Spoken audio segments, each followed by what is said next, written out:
చలసాని శ్రీనివాస్ గారు, కేసీఆర్ గారు, KCR is back. Already press meet పెట్టారు, పబ్లిక్లోకి రాబోతున్నాం అని చెప్పారు. ఆయన ఫస్ట్ టేకప్ చేస్తుంది జల వివాదాలకు సంబంధించి.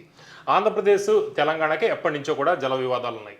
అయితే మరోపక్క రేవంత్ రెడ్డి గారు, చంద్రబాబు గురు శిష్యుల బంధం అనేది బీఆర్ఎస్ పదే పదే చెప్తూ ఉంటుంది. అంటే ఇప్పుడు రేవంత్ రెడ్డిని ఇరుకున పెట్టడానికి ఒక స్ట్రాటజిక్ మూవ్ అని చెప్పాలి మనం కేసీఆర్ గారి జల వివాదాలను తీసుకోవడం. కొంతమంది ప్రతిపక్ష పార్టీలో వాడిని ఎలక కలుగులోంచి బయటకు వచ్చిందని, వాళ్ళ పార్టీ వాళ్ళ సింహం డెన్లోంచి బయటకు వచ్చిందని చెప్పుకుంటూ ఉంటున్నారు. అది పక్కన పెట్టండి. కానీ కేసీఆర్ గారు ఆ రోజు విభజన సమయంలో కొన్ని వాస్తవాలకి 100 అవాస్తవాలు రంగరించి ఉద్దేశం తెచ్చుకొట్టారు. నేను ఆ స్టాండ్ నిజంగా చెప్తాను. ఎంత దుర్మార్గంగా మాట్లాడాలో కోస్తా రాయలసీమ ప్రజల్ని ఆంధ్రులు అని చెప్పారు. వాళ్ళకి తెలిసి కూడా మాట్లాడింది బమ్మెర పోతన గారు రాసిన శ్రీమద్ మహాంధ్ర భాగవతం, సురవరం ప్రతాపరెడ్డి గారు రాసిన ఆంధ్రుల సాంఘిక చరిత్ర, తెలంగాణ సాంఘిక చరిత్ర కాదు. కాళోజీ నారాయణరావు ఆయనే పెట్టారు. తెలంగాణ భాషా దినోత్సవాన్ని పెట్టిన కాళోజీ నారాయణరావు గారు జన్మతః మహారాష్ట్రుడు, తల్లి కన్నడిగైనా ఇక్కడ ప్రాంతం కోసం పరితపించిన తెలుగు బిడ్డగానే భావిస్తాం. ఆయన ఏమన్నాడు? అన్య భాషలు నేర్పి ఆంధ్రంబు రాదనుచు సకిలించు ఆంధ్రుడా తెలంగాణ బిడ్డలారా అని అర్థం. సావు ఎందుకురా అని అద్భుతంగా మాట్లాడాడు. ఇంకా ఆంధ్ర అనే పదం మీద అంత విద్వేషం నాటినైనా నేను ఇద్దరం చర్చలో కూర్చున్నప్పుడు కూడా మాట్లాడాను. ఏంటి కేసీఆర్ గారు ఇలాగాని మాట్లాడితే, అంటే టీవీలో బహిరంగంగా, నాకు అనిపించలేదు, ఎప్పుడు కూర్చోలేదని మాట్లాడలేదు, ఏ రోజు ఫోన్ కాల్ కూడా మాట్లాడలేదు. నేను మామూలుగా జోష్లో అన్నారు. కానీ తర్వాత రాష్ట్ర విభజన అయిన తర్వాత మాత్రం ఎక్సెప్ట్ స్టే ఇన్స్టిట్యూట్స్ చాలా ముఖ్యమంత్రికి హుందాగా బిహేవ్ చేశారు. రెండు మనకు రానికి రెండు రాష్ట్రం సాధించుకోవడానికి అప్పుడు ఇష్టం వచ్చినట్టు మాట్లాడారు. తప్పండి ఆ ఉద్దేశం. నేను అది కొండా లక్ష్మణబాబు గారితో టార్గెట్ రాష్ట్రం కొండా లక్ష్మణబాబు గారితో కలిసి పనిచేయలేదా మేము? ఇలా కాకపోతే ఇలాగని మాట్లాడలేదా? నేను 2 రాష్ట్రాల గురించి, అందుకని ఇందాక మా విషయం కూడా వచ్చింది. కళ్యాణ్ గారు అన్నప్పుడు 2 రాష్ట్రాల మధ్యన ఈ 70 సంవత్సరాలు ఇంటలెక్చువల్స్, సామాజిక ప్రొఫెసర్లు అందరినీ పిలిచి నేను మీటింగ్ పెట్టింది నేనేనండి. ఆ మీటింగ్ పెడితే అక్కడున్న కొంతమంది విద్వేషకారులు, ఎక్కడున్న విద్వేషకారులు నన్ను తిట్టినప్పుడు, ఈ సినిమా నట్లు మీరు చెప్పినప్పుడు నిన్న ఆ బ్యాచ్ ఈ బ్యాచ్ ఎవరు మాట్లాడలేదు. ఆ రోజు అందరూ అటెండ్ అయ్యారు. జయశంకర్ గారు అటెండ్ అయ్యారు, ప్రొఫెసర్ రామచంద్రయ్య గారు, ప్రొఫెసర్ కృష్ణమోహన్ రెడ్డి గారు, ప్రొఫెసర్ రామకృష్ణరాజు గారు, ప్రొఫెసర్ నాయుడు గారు, చాలామంది అటెండ్ అయ్యారు. టంకసాల అశోక్ గారు, నేను చెప్తున్నా అటు ఇటు. కానీ హరీష్ రావు గారు. సరే, coming back to the point అండి. కేసీఆర్ గారు మాత్రం చెప్తున్నారు, ఆయన రెచ్చగొట్టడానికి ఈ want to fix Revanth Reddy గారు. మొన్న ఎన్నికల్లో 2వ దెబ్బ తగిలింది కేసీఆర్ గారికి. ఇక్కడ మాట్లాడుకున్నాం.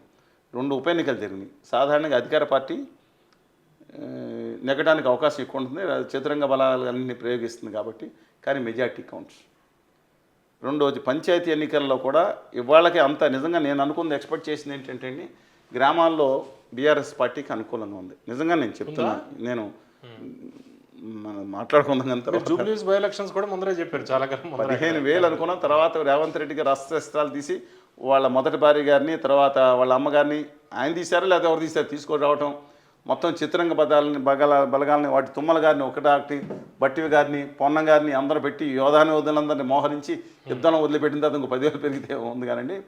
But strategic win. ఇవాళ కూడా 66% రావాల్సింది ఆయనకి యావరేజ్గా 52, మిగతా పట్టుకుని 50% పంచాయతీ ఎన్నికలు అందుకని వచ్చారు కేసీఆర్ గారు. ఏపీకి తెలంగాణకి జల వివాదాలు ఎప్పటి నుంచో ఉన్నాయి. అక్కడేమో చంద్రబాబు గారు, ఇక్కడ రేవంత్ గారు. ఇప్పుడు కేసీఆర్ గారు టార్గెట్ ఇలా రేవంత్ గారు ఏ విధంగా ఆయన ఈ సమస్యను పరిష్కరిస్తారు? చంద్రబాబు నాయుడు గారు అనే బూచిని పెట్టి 2014లో ఆయన, 2009లో ఆయనతో కలిశారు. ఏమయ్యా ఏం చేసినట్టు రాజశేఖర రెడ్డి సంపద సృష్టించమంటే చంద్రబాబు తెలుసు, రాజశేఖర్ కింద చంద్రబాబుని ఎన్నుకోవాలని ఆయన కోరిన వ్యక్తే కదా. తర్వాత ఏ విధంగా టక్కున మార్గం ఏ విధంగా పెట్టారో మనం చూసాం కదండి. అందుకని కేసీఆర్ గారి విషయం వరకు ఒకటి చెప్పాలండి, ఆయన మీరు చెప్పినట్టు only to corner Revanth Reddy గారు. ఎందుకంటే 2-3 దెబ్బలు తగిలి ఇంకా కూర్చుంటే ఎక్కడ ఆయన బండాడు అని గొడవ చేస్తాను. వచ్చారు, మాట్లాడారు. కానీ దురదృష్టవశాత్తు ఆయన మాట్లాడాల్సింది ఏంటి తెలుసా? ఇవాళ తన దాన్ని ఇవాళ కేంద్రం అంటే భయమా, ఏదో ఒక మాట అన్నారు తప్ప మధ్యప్రదేశ్ గురించి. ఇవాళ ఆంధ్రప్రదేశ్కి తెలంగాణకి, ఎందుకంటే నేను శ్యాంప్రసాద్ రెడ్డి గారు, లేదా ప్రకాష్ గారు, లేకపోతే చనిపోయిన దివంగత మన విద్యాసాగర్ రావు గారు అందరితో కూర్చున్నాను కోర్టులో. గుత్తా సుఖేందర్ రెడ్డి గారు అట్టుకుంటే మేటు కోర్టులో కేసులు కూడా వేసాం. నేను వాద్యం కూడా మేము ఉన్నాం కాబట్టి విషయాల అవగాహన ఉంది, పుస్తకాలు కూడా రాశాను నీటిపాత్ర మీద, గట్టి చెప్తున్నాను. ఇవాళ మాట్లాడాల్సింది కేసీఆర్ గారు, మీరు 2 తెలుగు రాష్ట్రాల విషయంలో మనకు అన్యాయం జరుగుతుంది మనకి కూడా బాగా తెలుసండి, తక్కువేం తెలియదు అని కాదు, కావాలని మాట్లాడతారు ఒకసారైనా ఉద్యోగాలు రెచ్చగొడటానికి. మిగులు జలాలు లేని విషయంగా దుర్మార్గంగా పనిచేసి పై రాష్ట్రాలకి అనుకూలంగా మన ఆంధ్రప్రదేశ్ తెలంగాణలకి నమ్మక ద్రోహం చేస్తున్నట్టు కేంద్రం వ్యవహరించినప్పుడు దానికి ఎగ్నెస్ట్గా మనందరం కోర్టులోకి వెళ్ళాం. మీ ప్రభుత్వం మేము డైరెక్ట్గా వెళ్ళడానికి లేదు. ఏది బ్రిడ్జ్ ట్రిబ్యునల్లో వాళ్ళు పెట్టారు, ఆంధ్రప్రదేశ్ పెట్టారు. అట్లాంటిది కేంద్రంలో ఉన్న ఆదాని గారి పార్టీ వాళ్ళకు మనకు వ్యతిరేకంగా కనుక అఫిడవిట్ వేస్తే సుప్రీంకోర్టులో మనం గైట్గా ఫైట్ చేయాలి. మీరు కూడా ఓకే అన్నారు. ట్రిబ్యునల్లో కూడా వేసారు దుర్మార్గంగా వాళ్ళు. ఇప్పుడు మనం పై రాష్ట్రాల నీళ్ళు అన్యాయం అయిపోతుంది ఉమ్మడిగా పోరాడాల్సిన టైంలో మీరు రేవంత్ గారిని కారణం చేయడానికి ఈ టైంలో తీసుకొచ్చి ఆంధ్రప్రదేశ్ ఈ మధ్యన విభేదాలు పెట్టొచ్చా? అసలు కొన్ని టీఎంసీల గురించి మీ పోలీసులు మా పోలీసులు అన్న మా పోలీసులు ఎవరు లేదు. తెలంగాణ ఆంధ్ర ఎవరు పోలీసులు తెలుగు బిడ్డలే. వీళ్ళకి కావాలేమో మానసికంగా కాదు, మనంతా ఒకటే ఉండాలని కోరుకున్నాం, భౌగోళికంగా విడిపోయినా సరే.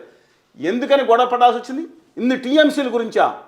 మీరు మహారాష్ట్రను పొగిడారు, ఇదే భాయ్ ఆంధ్ర వాళ్ళు ఇలాగే మహారాష్ట్రలో మంచిగా ఏం చేశారు? మహారాష్ట్ర కాళేశ్వరం ప్రాజెక్టుకి మీ ప్రాజెక్ట్ కోసం కూర్చుని ఆ పక్కన తుమ్మిడేటిని పక్కన పెట్టి ఏది మహారాష్ట్రలో మంచివాళ్ళు ఉంటారు. కానీ నేను చెప్తున్నాను వాళ్ళ మళ్ళీ మరొకసారి చెప్తున్నాను, ఏమండి ఆ Koyna dam Andhra power dam అని మహారాష్ట్రలో పెట్టుకుని ఇవాళ వందలాది టీఎంసీలని మంచినీటిని అరేబియా సముద్రానికి ఎలక్ట్రిసిటీ పేరు మీద కలిపేస్తా పక్కన ఉప్పు నీటి సముద్రంలో పంపిస్తుంటే అదే మనకు తెచ్చుకుంటే ఇక్కడ 3 సార్లు, ఒకసారి జోరాల్లో తిప్పుతాం, శ్రీశైలం తిప్పుతాం, తర్వాత నాగాన్ సార్లు తిప్పుతాం, పులిచెందులు తిప్పుతాం. దీంట్లో 2000 టీఎంసీ తెలంగాణకే ఇచ్చారు. ఆ రోజు విభజన సమయంలో సోనియా గాంధీ గారు ఎంతో దయతో ఆర్తితో ఇచ్చారు కదా. ఇచ్చినప్పుడు దాని గురించి మనకు తక్కువైతే కరెంట్ ఇస్తాం కానీ వాటర్ తీసుకురాలేం కదండి. ఇవాళ జర్మనీలోను ఫ్రాన్స్లో 0 కరెంట్ అంటండి. ఇవాళ వచ్చింది అంటే కరెంట్కి ఛార్జీ లేదు, ఉచితంగా మాకు ప్రొడ్యూస్ అవుతుంది, ఉచితంగా తీసుకోమని. సరే పక్కన పెట్టండి, మన దగ్గర కూడా రావచ్చు ఫ్యూచర్లో 10 ఏళ్ళ తర్వాత. ఇవాళ దాని గురించి మాట్లాడతాం అనేసి ఇవాళ ఇంకోటి చెప్తున్నాను, దేనికోసం ఫైట్ చేయాలి ఇవాళ రేవంత్ రెడ్డి గారికి అంటే ఒక రాజకీయంగా. ఇవాళ మీకు బడ్జెట్లో మీకు నోరు రాలేదు ఎందుకు? తెలంగాణకి బడ్జెట్లో 1 కోటి రూపాయలు రైల్వే బడ్జెట్లో పెంచారు. సరే బీజేపీ వాళ్ళు భజన చేసుకుంటారు వ్యవసాయం, మీకేమైందండి? 1 కోటి రూపాయలు పెంచి వాళ్ళు గుజరాత్ రాష్ట్రానికి 8,457 కోట్లు 56 కోట్లు పెంచితే మీ నోరు ఎందుకు పడిపోయింది? 1 కోటి రూపాయలు పెంచితే రికార్డు బడ్జెట్ అన్ని పేపర్లో వేశారు. మీ పేపర్లో వేశారు లేదు నాకు తెలియదు. నేను మాట్లాడుతుంది ఖచ్చితంగా తెలుగు జాతి గురించి మాట్లాడుతున్నా. ఇవాళ రెండు రాష్ట్రాలకి 61,000 కోట్లు ఈ బడ్జెట్లో కాటేస్తే మీ నోరు ఎందుకు మాట్లాడలేదు? తెలంగాణకి ఎంగిలిమెత్తులు వేసినట్టు వేశారు. కాజీపేట కోచ్ ఫ్యాక్టరీని డిగ్రేడ్ చేసి తక్కువ చేసి చేస్తున్నారు, ఎందుకు మాట్లాడదు? ఒక నేషనల్ ప్రాజెక్ట్ రాలేదు, దాని మీద ఎందుకు మాట్లాడట్లేదు? 13 కోట్ల తెలుగు జాతికి అన్యాయం జరుగుతుంది, దాని మీద ఎందుకు సింగరేణి కాలేజ్ గురించి మేము మాట్లాడతాం, అందరూ మాట్లాడతాం. విశాఖపట్నం స్టీల్ ప్లాంట్ గురించి మాట్లాడాలి, తెలుగు జాతికి అన్యాయం మాట్లాడాలి కదా.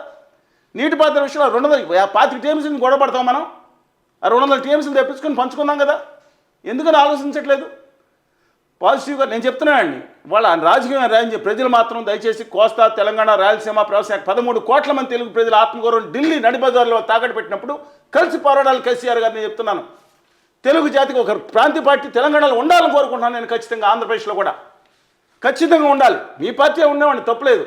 ఇంకెందుకండి ఇంతకాలం 12 సంవత్సరాలు అయిన తర్వాత మీరు చంద్రబాబు నాయుడు గారి మీద మాట్లాడితే మరి ఆయనే కదా గొప్ప సంపద సృష్టిస్తానని మాట్లాడింది.